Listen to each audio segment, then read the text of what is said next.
18 বাংলায় জেলা থেকে সরাসরি নিয়ে আপনাদের সঙ্গে রয়েছে আমি তমশ্রী। শুরুতেই হাওড়ার দিকে নজর রাখবো। যে ছবি আপনারা দেখতে পাচ্ছেন হাওড়ার ডুমুরজলায় ভয়াবহ আগুন, যে আগুনের ছবি এই মুহূর্তে আপনারা দেখতে পাচ্ছেন। হাওড়ার ডুমুরজলার আগুন দেখতে পাচ্ছেন, ভয়াবহ আগুন, যে ছবি আপনাদের দেখাচ্ছি। হাওড়ায় বিধ্বংসী আগুন বলা চলে, ভয়াবহ আগুন লেগেছে হাওড়ার ডুমুরজলায়। যে ছবি আপনারা দেখছেন, হাওড়ার ছবি আপনারা দেখছেন, হাওড়ার ডুমুরজলায় আগুন।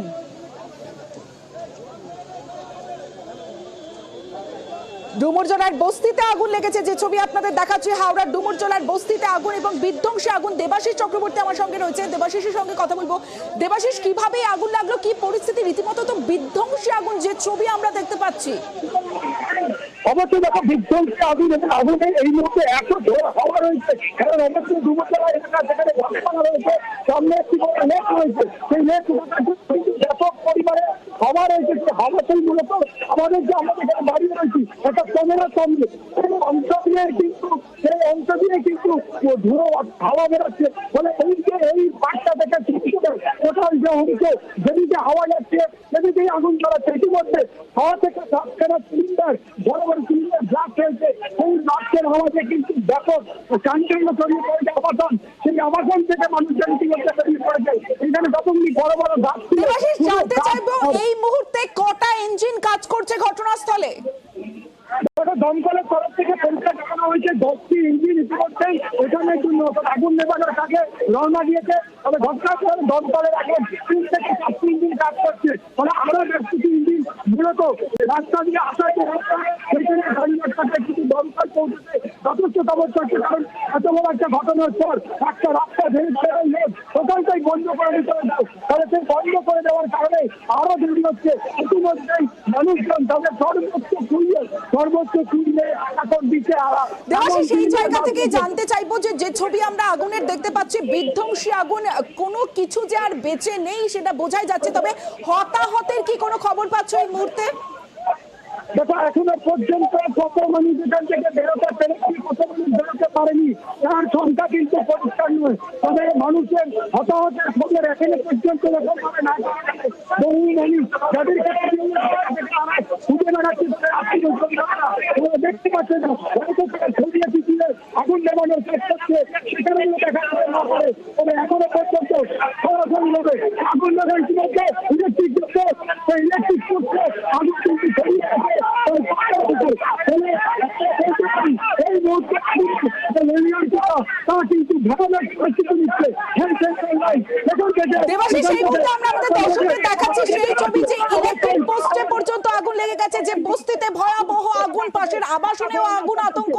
আবাসন থেকে মানুষজনকে বের করে নিয়ে আসা হয়েছে এবং সর্বস্ব পুড়ে গিয়েছে। যে বস্তির ছবি আপনারা দেখছেন এবং যে ছবি আপনাদের দেখালাম, যে ইলেকট্রিক পোস্টেও আগুন, যে ছবি এই মুহূর্তে নিউজ 18 বাংলা এক্সক্লুসিভ দেখতে পাচ্ছেন, ইলেকট্রিক পোস্টেও আগুন।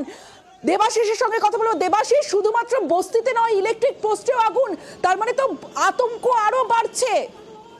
আবার সেই আগুন যে পুরো ভর্তি এলাকা 2000 মতো অঞ্চল পুরোপুরি নতুন যে আগুন, সেই আগুন ছড়িয়ে আসার আমার মতন। একটু ধীরে ধীরে কথা বলো, তোমার কথা স্পষ্ট আসছে না। এবং দেখো, এই মুহূর্তে আগুন যে ছড়িয়ে পড়ার একটা আশঙ্কা, সেই আশঙ্কাটা বেঁচে যাচ্ছে। তার কারণ ঝোড়ো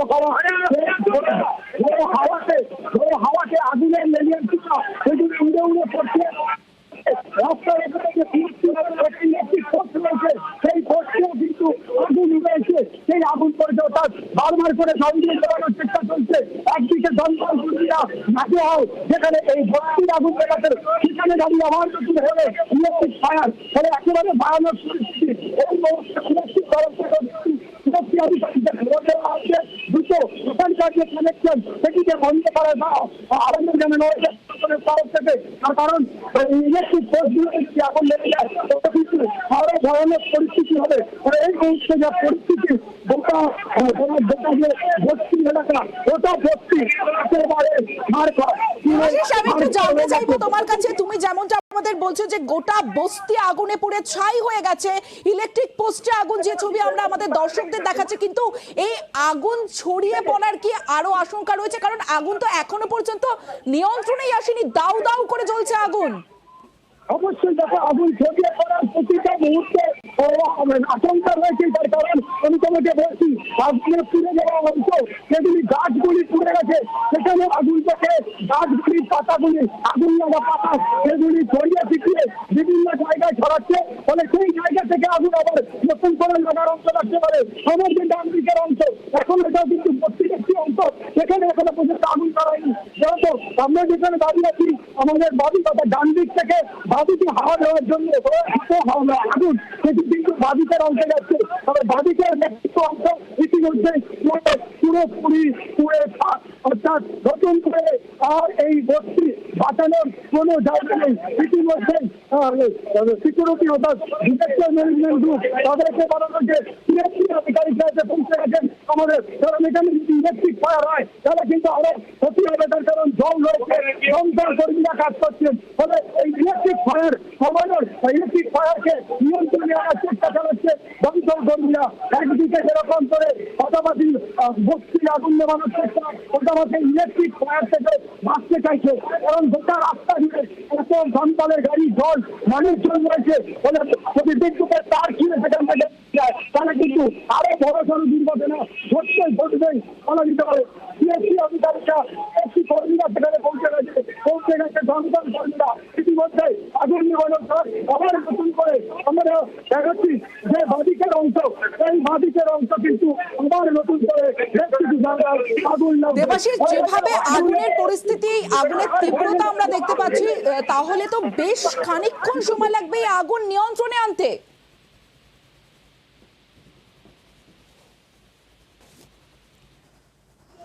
যে ছবি আপনাদের দেখাচ্ছি ডুমুরজলা বস্তিতে আগুন, এবং বস্তির একাংশ পুরো পুড়ে ছাই হয়ে গিয়েছে। তবে হতাহতের কোনো খবর নেই, সর্বস্ব পুড়ে ছাই হয়ে গিয়েছে। আগুন নিয়ন্ত্রণে আনার চেষ্টা চলছে। ঘটনাস্থলে দমকলের 10টি ইঞ্জিন কাজ করছে।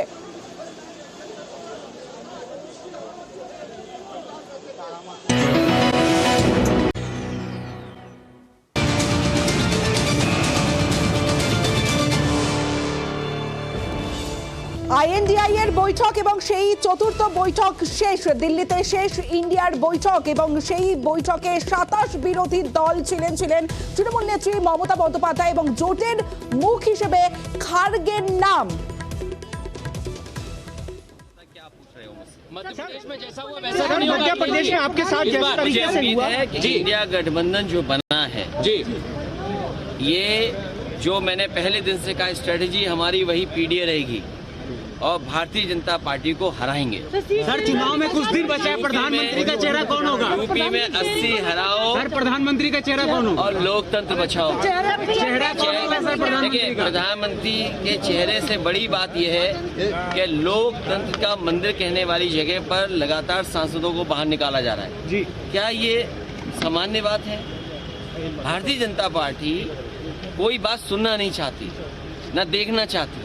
चरम सीमा पर महंगाई है, किसान की आय दोगुनी अभी तक नहीं हुई। ये तमाम वो सवाल है जो हमें जनता के बीच में ले जाने हैं। यूपी ने आपको, क्या कांग्रेस ने आपको आश्वासन दिया है कि आपको सम्मानजनक सीटें दी जाएंगी? 80 हराएगा, 80 हराएंगे। भारतीय जनता पार्टी देश से हट जाएगी। बहुत बहुत शुक्रिया।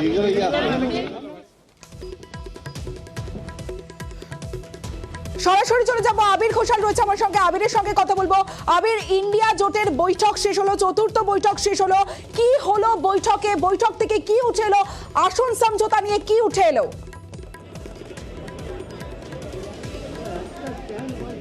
দেখো, মূল যে বিষয়টা নিয়ে আলোচনা হয়েছে তার মধ্যে একাধিক আসন সমঝোতা সংক্রান্ত বিষয় আলোচনার মধ্যে থেকেছে।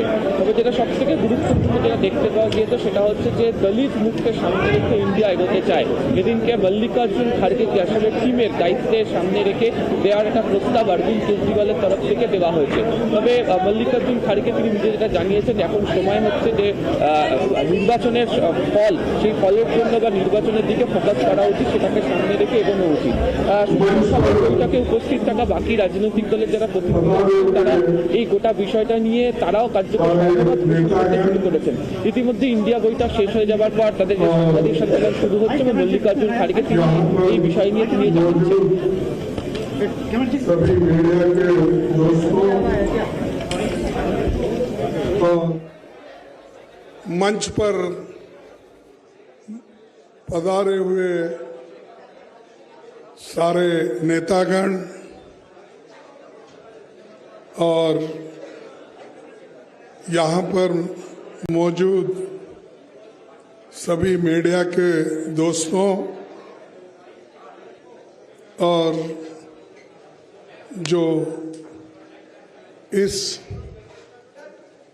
हमारे इंडिया गठबंधन में जो आए हुए वो सभी नेता लोग,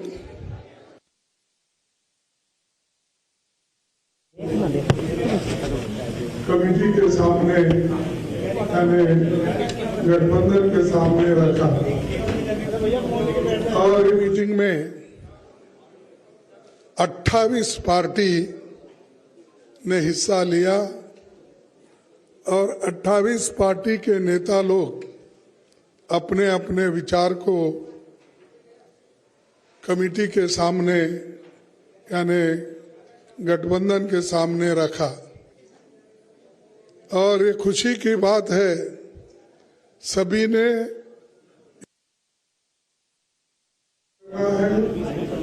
या जो भी इश्यूज है उसको उठाना है, तो ये सारे देश में कम से कम 8-10 में सब मिलके किस ढंग से अपने को एजिटेशन करना है या जो भी इश्यूज है उसको उठाना है, तो ये सारे देश में कम से कम 8-10 मीटिंग सभी मिलके करने का एक निर्णय हुआ।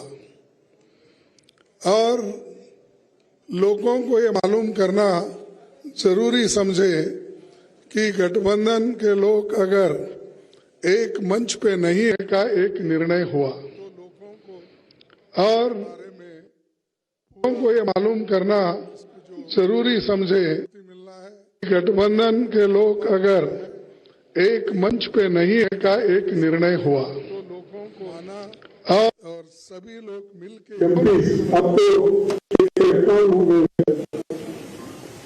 इतने एमपीज को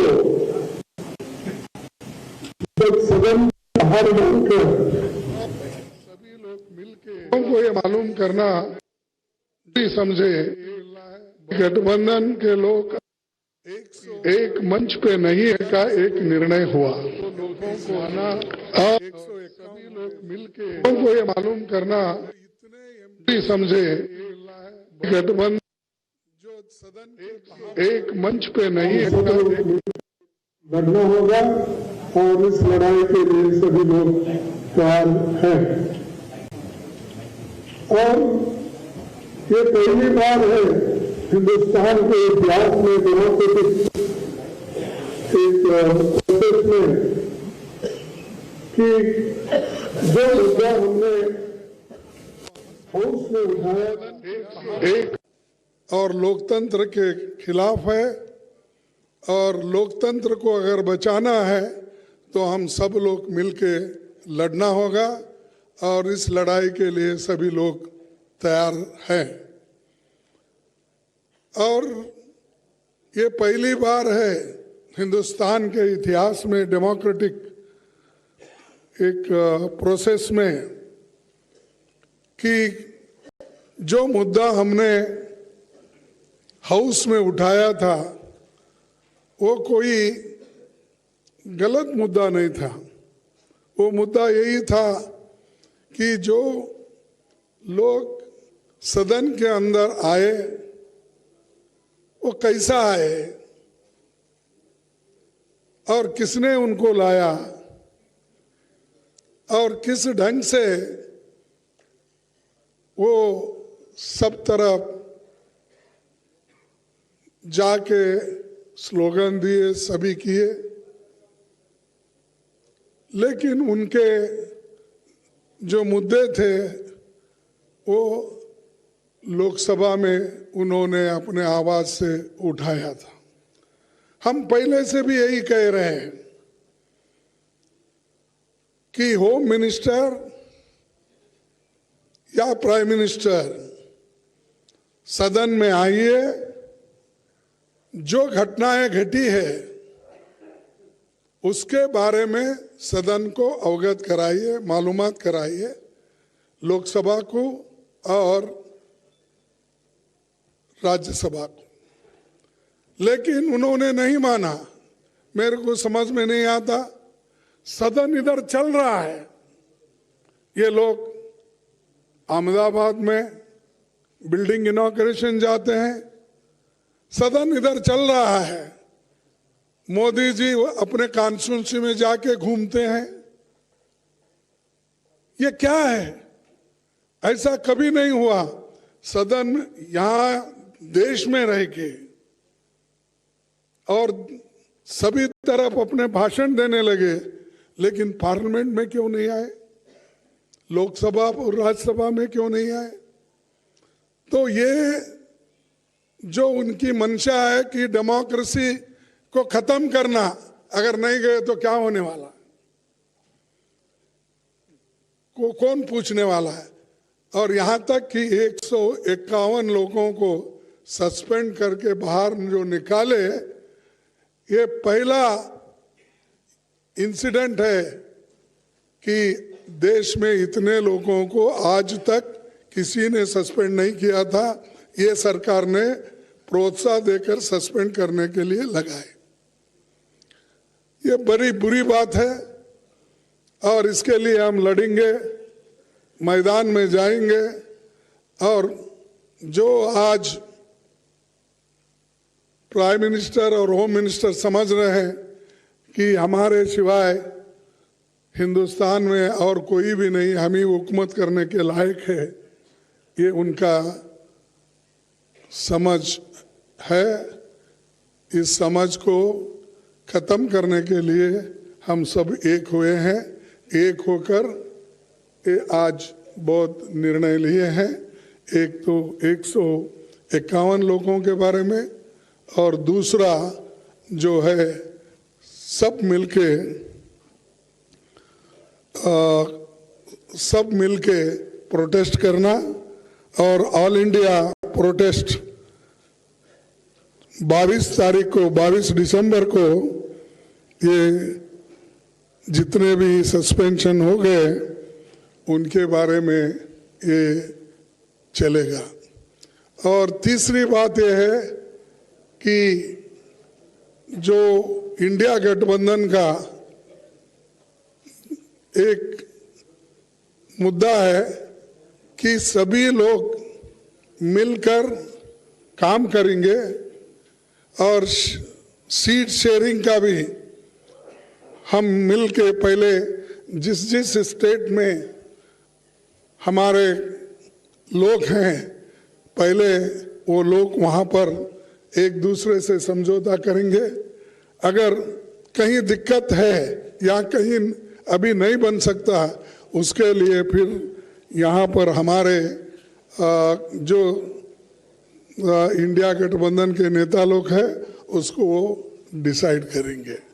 और बहुत से जगह जो हर एक पार्टी एक जो है वो ठीक ढंग से है। अब चाहे वो तमिलनाडु में हो, केरला में हो, कर्नाटक में हो या तेलंगाना में हो, बिहार में हो, अब जो मुद्दा है इसका यूपी में, वो भी सुलझ जाएगा। और बाकी का दिल्ली या पंजाब का है, वो समस्या को भी किस ढंग से सुलझाना, ये भी बात बाद में तय हो जाएगी। तो ये हमने तय करके ये मीटिंग करा। मुझे खुशी है कि इस मीटिंग के 28 पार्टी के नेता लोग और सभी दिग्गज यहाँ जो बैठे हैं वो सभी ने कोऑपरेट किया, और कोऑपरेट करके इस मीटिंग को यशस्वी बनाया। इसीलिए मैं उन सबको हार्दिक बधाई देता हूँ, उन सबको धन्यवाद देता हूँ कि वो इस और भी आगे बढ़ के देश में इस गठबंधन को मजबूत करके चलाएंगे। इतना ही कह के मेरे 2 शब्द को 24-এর লড়াইয়ে বিরোধী জোটের মুখ দলিত সম্প্রদায়ের মল্লিকার্জুন খাড়গে ইন্ডিয়ার বৈঠকে কংগ্রেস সভাপতির নাম প্রস্তাব কেজরিওয়ালের প্রস্তাব সমর্থন তৃণমূল নেত্রী মমতা বন্দ্যোপাধ্যায়ের চতুর্থ বৈঠক দিল্লিতে এবং সেই দিল্লিতে শেষ হলো বৈঠক চতুর্থ বৈঠক ইন্ডিয়া জোটের চতুর্থ বৈঠক শেষ এবং সেই বৈঠকে মল্লিকার্জুন খাড়গে তিনি বক্তব্য রাখছিলেন দলিত মুখকে সামনে রাখতেই প্রস্তাব কেজরিওয়ালের আসন্ন সমঝোতা নিয়ে খুব শীঘ্রই সমস্যার সমাধান হবে এমনটাই জানিয়েছেন মল্লিকার্জুন খাড়গে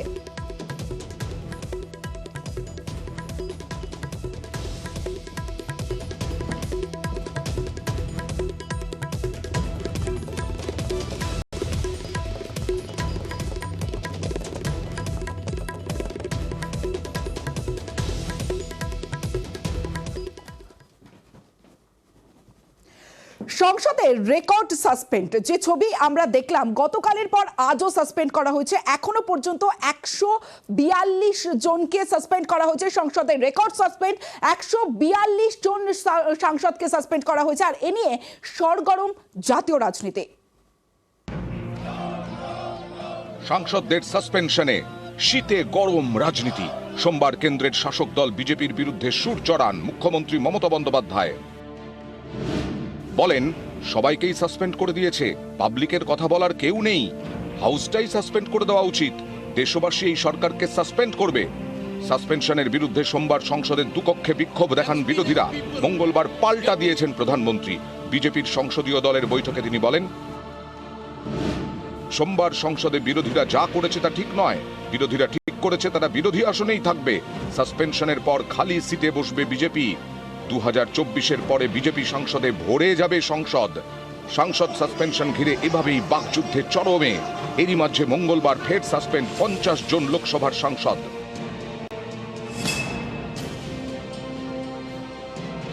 সংসদ হামলা নিয়ে শুরু থেকেই বিরোধীদের সুর সপ্তমে তাদের দাবি এ নিয়ে সংসদে মোদী শাহকে বিবৃতি দিতে হবে এ নিয়েই হই হট্টগোল এবং একের পর এক সাসপেনশন 3 দিনে সাসপেন্ড 142 জন সাংসদ গত শুক্রবার অর্থাৎ 15 ডিসেম্বর সাসপেন্ড করা হয় 14 জন সাংসদকে সোমবার 78 জন বিরোধী সাংসদকে মঙ্গলবার 50 জনকে स्पीकर के समक्ष जो बैठक हुआ था ऑल पार्टी लीडर्स रहते हैं इसमें और सबने स्वीकृति किया था नया बिल्डिंग में नया सदन में हम तटिया लेके नहीं आएंगे वेल में नहीं आएंगे इसके बावजूद भी तटिया लेके आके स्पीकर को अपमान कर रहे चेयर को अपमान कर रहे सदन को अपमान कर रहे देश को जनता को अपमान कर रहे हैं इसलिए बहुत दुख से ये कार्रवाई हमको करना पड़ रहा है সাসপেনশন নিয়ে বিরোধীদের সুর সপ্তমে এদিনই বিরোধীদের টিম ইন্ডিয়ার বৈঠক দুপুরে বিরোধীদের বৈঠক সকালে বিজেপির সংসদীয় দলের সঙ্গে বৈঠক করেন নরেন্দ্র মোদী নিশানা করেন বিরোধীদের इंडिया गठबंधन उसका उद्देश्य है नरेंद्र मोदी सरकार को उखाड़ फेंकना और हम जो यहाँ बैठे हैं उनका उद्देश्य है भारत का भविष्य उज्जवल करना নিউজ 18 বাংলা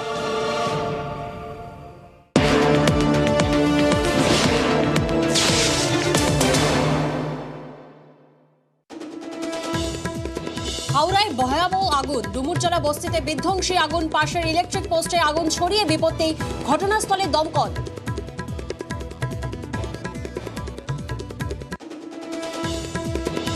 24-এর লড়াইয়ে এক কাট্টা ইন্ডিয়া বিরোধী জোটের মুখ দলিত সম্প্রদায়ের মল্লিকার্জুন খাড়গে দিল্লিতে বৈঠকে কংগ্রেস সভাপতির নাম প্রস্তাব কেজরিওয়ালের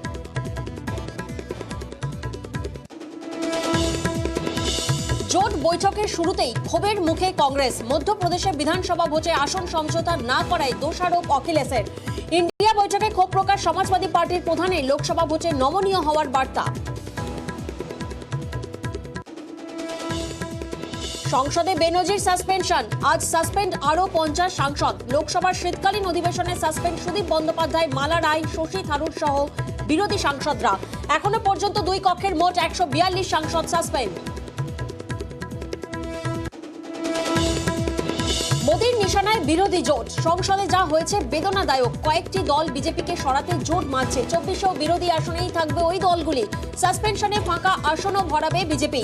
তো প্রধানমন্ত্রীর দিবাস্বপ্ন পাল্টা কটাক্ষ সৌগতর। সংসদ হামলার তদন্তে কলকাতায় দিল্লি পুলিশ। অন্যতম অভিযুক্ত ললিত ঝাড় বাগুইয়াটির বাড়িতে তদন্তকারীরা। লেনদেনের তথ্য পেতে 2 ব্যাংকে অভিযান। নজরে ললিতের কল লিস্ট, টেলিফোন ভবনে দিল্লি পুলিশ। ইকো পার্কে থানাতেও যান অফিসাররা। এবার বন দফতরে ইডি। বনমন্ত্রী জ্যোতিপ্রিয় মল্লিকের ঘরে তল্লাশি। প্রাক্তন খাদ্যমন্ত্রীর অফিসে রেশন দুর্নীতির নথির খুঁজে অভিযান। বাকিপুরের শালা সহ একাধিক ব্যক্তিকে বন দফতরে চাকরির অভিযোগ। সেই তথ্য খতিয়ে দেখবেন তদন্তকারীরা। 24শে ডিসেম্বরের টেট দিন বদল করল না হাইকোর্ট। ওই দিন ব্রিগেডে গীতাপাঠ থাকায় টেটের দিন বদলে জনস্বার্থ মামলা। বিজেপি নেতা দিলীপ ঘোষের আর্জি খারিজ ডিভিশন বেঞ্চে।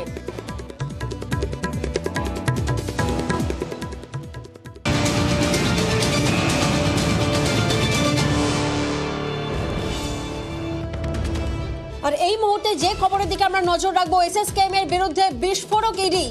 সুজয় কৃষ্ণ ভদ্রের রিপোর্ট নিয়ে বিস্ফোরক ইডি। আমরা জানি যে কালীঘাটের কাকু এসএসকেএম এ ভর্তি রয়েছেন এবং এসএসকেএম এর বিরুদ্ধে বিস্ফোরক ইডি। ঠিক কি জানা যাচ্ছে অর্ণব এই মুহূর্তে আমাদের সঙ্গে রয়েছেন। অর্ণব, দেখো, আমাদের রাজ্যের সব থেকে এগিয়ে থাকা সরকারি হাসপাতাল বলতে যার নাম আসে সেই এসএসকেএম এর বিরুদ্ধে সরাসরি অভিযোগ আনলো এনফোর্সমেন্ট ডিরেক্টরেট সুজয় কৃষ্ণ ভদ্রকে অন্যায় সুবিধে পাইয়ে দেওয়ার এই বিষয়কে সামনে রেখে।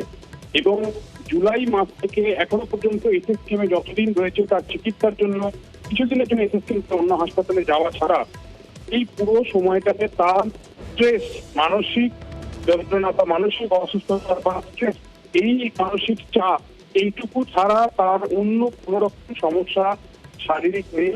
এটা এসএসকেএম এর কার্ডিওলজি বিভাগ জানাচ্ছে। কিন্তু তারপরেও সমস্ত রিপোর্ট যেগুলোকে বিকৃত করে এমএসভিপি রায় তার বিরুদ্ধে সরাসরি অভিযোগ আদালতের সামনে নিয়ে এলো ইডি। এবং এই এমএসভিপি সমস্ত রিপোর্ট ডেপ্লিকেট করে সেগুলি সামনে আনা হচ্ছে এবং গত 4 মাস ধরে তার গলার স্বর পরীক্ষার জন্য স্যাম্পেল কালেক্ট করার যে পর্ব রয়েছে ইডি, যেখানে নিম্ন আদালত ইডিকে নির্দেশ দিয়েছে করার জন্য, তা করতে পারা যাচ্ছে না। এবং এর পুরো দায় এসএসকেএম এর এমএসভিপির ঘাড়ে চাপিয়েছে এক্ষেত্রে ইডি। এবং বাইপাস সার্জারি হওয়া মানে তিনি অসুস্থ নন, সুপ্রিম কোর্টের এক জাজমেন্টকে সামনে রেখে কার্যত এখন অ্যাপেন্ডিক্স অপারেশনের সময় বাইপাস সার্জারি এমনটাও কিন্তু ইডি তাদের সওয়ালে তুলে ধরে। সব মিলিয়ে ইডির এই অভিযোগ এবং পুরো বিষয়টা নিয়ে অর্থাৎ জুলাই মাসের পর থেকে যতদিন এসএসকেএম হাসপাতালে ভর্তি রয়েছেন বিভিন্ন ডিপার্টমেন্ট ঘুরে তার সমস্ত যাবতীয় চিকিৎসা যে রিপোর্ট, সেই রিপোর্ট এমএসভিপিকে তার নির্দেশ দিয়েছিলেন বিচারপতি তীর্থঙ্কর ঘোষ।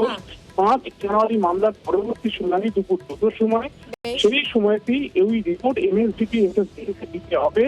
যে অভিযোগ ইডি করছে, আদতে সুজয় কৃষ্ণ ভদ্রের অসুস্থতা কতটা, তিনি কতটা সুস্থ হয়েছেন, তার গলার স্বর নমুনা না দেওয়ার মধ্যে কি পরিস্থিতি রয়েছে, এই যাবতীয় অভিযোগের প্রেক্ষিতেই এমএসভিপির এই রিপোর্ট ফলো করলো কলকাতা হাইকোর্ট। বেশ।